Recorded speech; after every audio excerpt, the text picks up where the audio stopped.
بسم اللہ الرحمن الرحیم۔ السلام علیکم ورحمۃ اللہ وبرکاتہ۔ آج میں اپنے دوستوں کو بتاؤں گا کہ رسول اللہ صلی اللہ علیہ وسلم نے بچوں کے لیے کیا حکم دیا کہ انہیں نماز کیسے سکھائیں۔ اس سے پہلے میں اپنے تمام دوستوں سے گزارش کروں گا کہ اگر آپ نے ابھی تک میرے چینل عابد راجہ کو سبسکرائب نہیں کیا تو ضرور کر لیں تاکہ ڈیلی آپ تک اچھی ویڈیو پہنچ سکے۔ تو سٹارٹ کرتے ہیں آج کا لیسن۔ بسم اللہ الرحمن الرحیم۔ بچوں کو نماز کا عادی بنانے کی عمر۔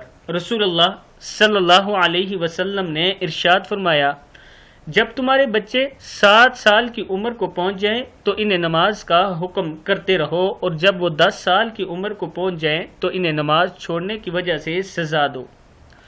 پھر سن لیں، رسول اللہ صلی اللہ علیہ وسلم نے فرمایا، جب تمہارے بچے 7 سال کی عمر کو پہنچ جائیں تو انہیں نماز کا حکم کرتے رہو، اور جب وہ 10 سال کی عمر کو پہنچ جائیں تو انہیں نماز چھوڑنے کی وجہ سے سزا دو۔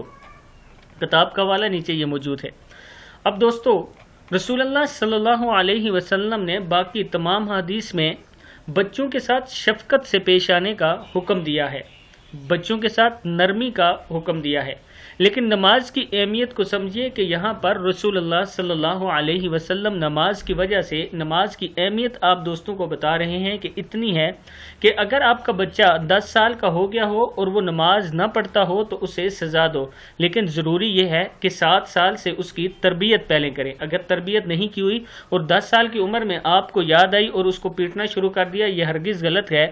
اصل میں بات یہ ہے کہ 7 سال کا جب بچہ ہو جائے تو اس کی تربیت کرنا شروع کر دیں کہ آپ نماز پڑھا کریں، اپنے ساتھ کھڑا کر کے اس کو نماز پڑھایا کریں۔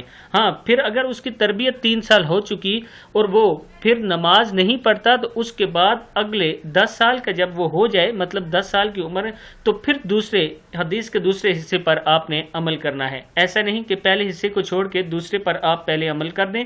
پہلے حصے کو 7 سال کی عمر کو پہنچے تو انہیں نماز کا حکم کرتے رہو، یعنی ان کی تربیت کرتے رہو، اور جب 3 سال اس کی تربیت ہو جائے تو اس کے بعد اگر وہ نماز چھوڑے پھر ان کو ڈانٹیں یا انہیں سزا دیں۔ جیسے بھی آپ نماز کا انہیں پابند کر سکتے ہیں ویسے کر سکتے ہیں، اسلام آپ کو اجازت دیتا ہے۔ اس ویڈیو کو آگے ضرور آپ نے شیئر کرنا ہے تاکہ دوسروں تک بھی نبی اکرم صلی اللہ علیہ وسلم کا یہ پیغام پہنچ سکے۔ السلام علیکم ورحمۃ اللہ وبرکاتہ۔